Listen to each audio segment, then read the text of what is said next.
You know the feeling. You sit down at the end of the day, take off your shoes, and your feet feel like they are wrapped in wet cotton. Or they burn.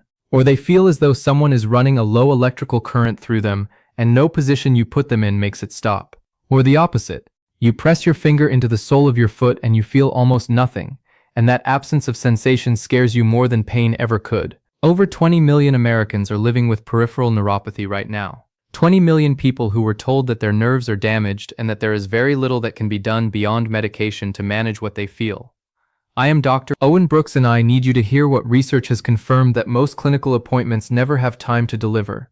Your nerves can regenerate. The peripheral nervous system is not like the brain.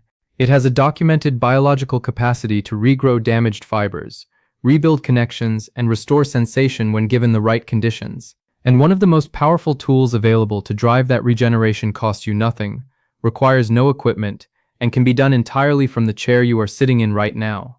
A study from the University of Utah published in the Annals of Neurology confirmed that a structured exercise program produced a measurable increase in intraepidermal nerve fiber density in participants with peripheral neuropathy, verified through actual skin biopsy. Not a survey about how people felt.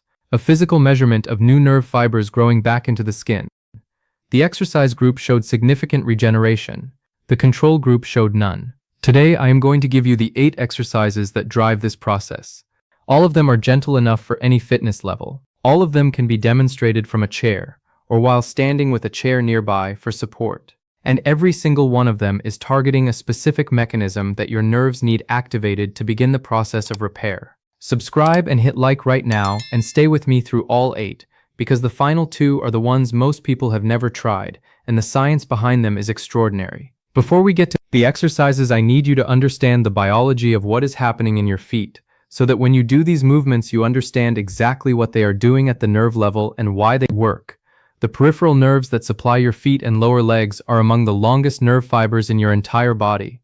The axon, which is the long projection that carries signals from your spinal cord down to your toes, can be over a meter long in a tall adult.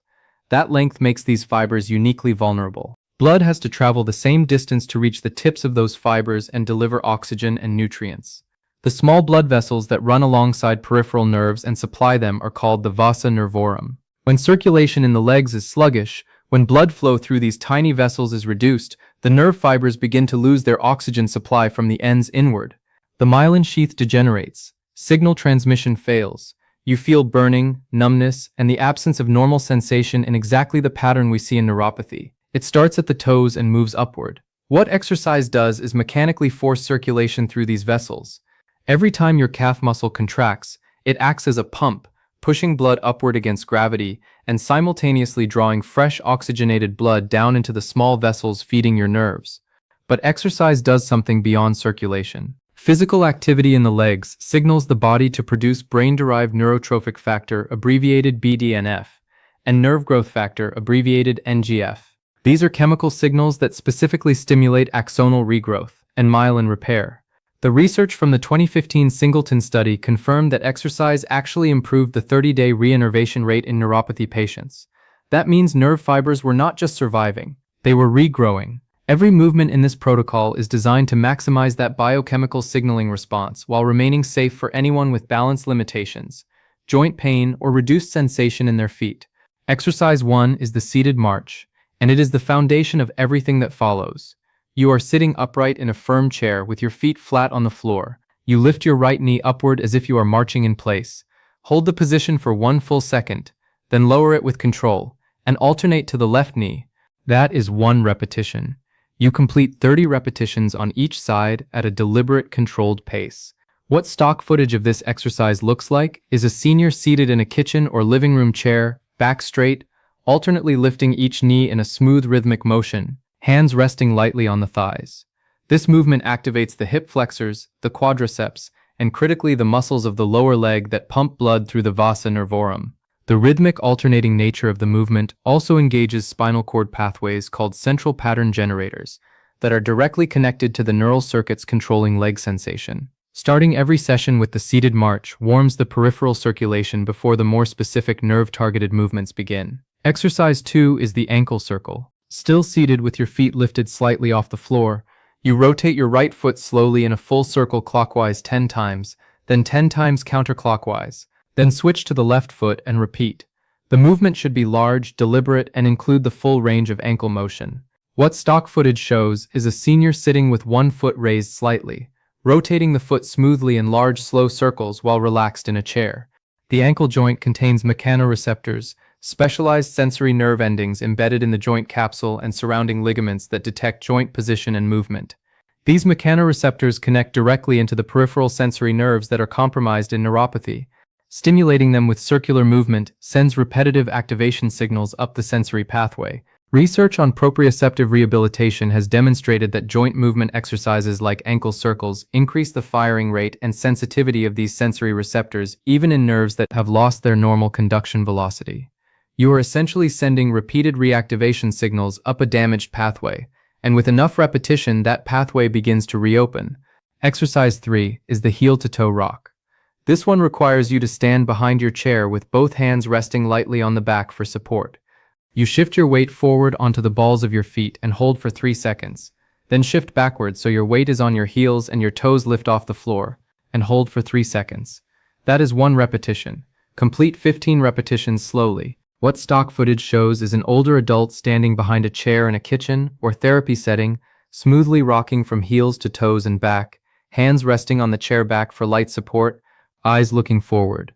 This exercise works through 2 mechanisms simultaneously. The forward position onto the balls of the feet produces maximal calf contraction, which drives the venous pump mechanism that delivers blood to the distal nerve fibers. The backward position onto the heels activates the anterior tibialis and the extensor muscles of the toes, which are frequently weakened in neuropathy and lose their feedback connection to the sensory nerves. Rehabilitating this muscle group directly strengthens the neural circuits feeding back from the foot to the spinal cord. Exercise 4 is the calf raise. Still standing behind the chair with your hands on the back, you rise up onto the balls of both feet as high as you can, hold the peak position for 2 seconds, then lower slowly over a count of 3. That deliberate slow lowering phase is where much of the benefit lives. Complete 20 repetitions. If standing is currently too difficult due to balance, this movement can be performed seated by pressing down through the balls of the feet to lift both heels off the floor simultaneously. What stock footage shows is a senior standing at a kitchen counter, or holding a chair back, rising smoothly onto their toes, pausing at the top, then slowly returning to flat feet with controlled deliberate movement. The calf raise is the most mechanically powerful circulation driver in this entire protocol. The gastrocnemius and soleus muscles together form what cardiologists sometimes call the second heart because their contraction during movement pumps venous blood back toward the heart with enough force to overcome gravity in the legs. In someone with neuropathy who has been relatively sedentary, this pump mechanism has been underutilized for months or years. Rebuilding it with daily calf raises has a direct, measurable effect on blood flow to the nerves of the foot within the first 2 to 3 weeks of consistent practice. Exercise 5 is the towel scrunch, and this exercise targets the intrinsic muscles of the foot specifically, which are among the earliest to atrophy in peripheral neuropathy because the small nerve branches supplying them are affected before the larger sensory fibers. You place a small hand towel flat on the floor in front of your chair. You place your bare foot over the towel and use your toes to scrunch the towel toward you. Then spread the toes to release it, then scrunch again. 30 scrunches per foot. What stock footage shows is a close-up view and wider angle of bare feet on a light-colored towel on a wooden floor, the toes curling rhythmically, to gather the towel inward, the foot slightly raised at the heel. The intrinsic foot muscles activated by toe scrunching are directly innervated by the medial and lateral plantar nerves, which are branches of the tibial nerve. These nerves are almost universally affected in peripheral neuropathy affecting the feet. Activating the muscles they supply creates the same type of use-dependent plasticity that physical therapy exploits in stroke rehabilitation. The nerve is challenged to fire. It responds by strengthening the synapse. Consistent repetition over weeks produces measurable improvement in the muscle tone of the foot arch, which itself contributes to better ground contact mechanics and reduced fall risk. Exercise 6 is the single leg balance, and it is the exercise in this protocol that most directly addresses the loss of proprioception that makes neuropathy so dangerous from a fall perspective. Standing behind your chair with one hand resting lightly on the back for safety, you lift your right foot just off the floor and maintain balance on your left leg alone for 20 seconds. Then switch sides. Complete 3 rounds per side. What stock footage shows is an older adult standing beside a chair, one foot lifted a few inches off the ground, body upright, expression focused, one hand on the chair back available for steadiness if needed. Balance depends on sensory information flowing continuously from the sole of your foot and the joints of your ankle into the spinal cord and brain. In neuropathy, this sensory stream is disrupted. Single leg balance exercises force the nervous system to maximize the use of whatever sensory signal remains, while simultaneously training the muscles of the ankle and hip to compensate. A study published in the journal Physical Therapy found that balance training in neuropathy patients produced significant improvements in functional stability scores and measurable reductions in documented fall rates. The progress with this exercise is often visible within 2 to 3 weeks because the nervous system adapts rapidly to balance challenges when they are applied consistently. Exercise 7 is the heel walk, and it is performed across an open section of floor. Lift the front of both feet so that only your heels are in contact with the ground, and walk slowly forward 10 steps on your heels alone, then turn and walk back. Complete 3 lengths. If this movement is difficult due to balance, perform it with fingertips trailing lightly along a wall for guidance. What stock footage shows is a senior walking across a living room or hallway with both feet dorsiflexed, only heels contacting the floor, walking slowly with controlled steps, arms slightly out for balance. Heel walking targets the peroneal nerve and the anterior tibialis muscle with direct sustained activation. Foot drop, which is the inability to lift the front of the foot properly during walking, is a serious neuropathy complication that directly contributes to falls.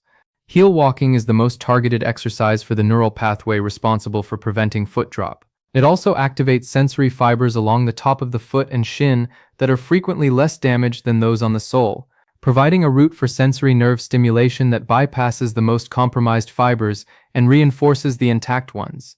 Exercise 8 is the foot alphabet. Seated in your chair with your right foot lifted slightly off the floor, you trace every letter of the alphabet in the air with your big toe as your pen, making each letter as large as you can manage. Then repeat with the left foot.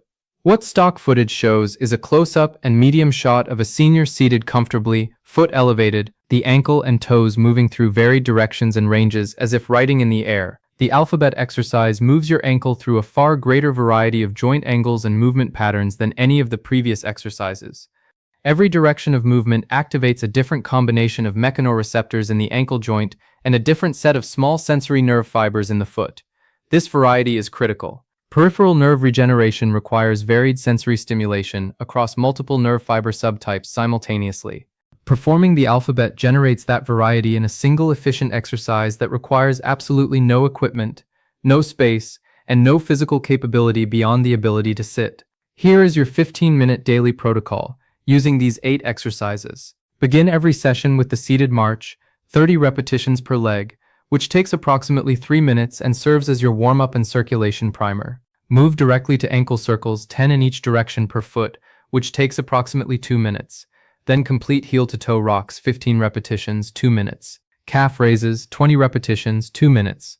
Towel scrunches, 30 repetitions per foot, 2 minutes. Single leg balance, 3 rounds per side at 20 seconds, 2 minutes. Heel walks, 3 lengths, 1 minute. Finish with the foot alphabet, 1 full alphabet per foot, 1 minute. Total time is 15 minutes. You can split this into a morning and evening session of 7 minutes each if the full 15 minutes at once is difficult to start. The research from the Singleton study demonstrated significant nerve fiber regeneration within 12 weeks of consistent daily exercise. The key word is consistent. 3 times a week will produce benefit. 5 to 6 times a week will produce the outcomes shown in the clinical data. Your nerves are not waiting for a new medication. They are waiting for a signal that the body is being used, that circulation is being demanded, that those long, fragile fibers are worth maintaining and rebuilding.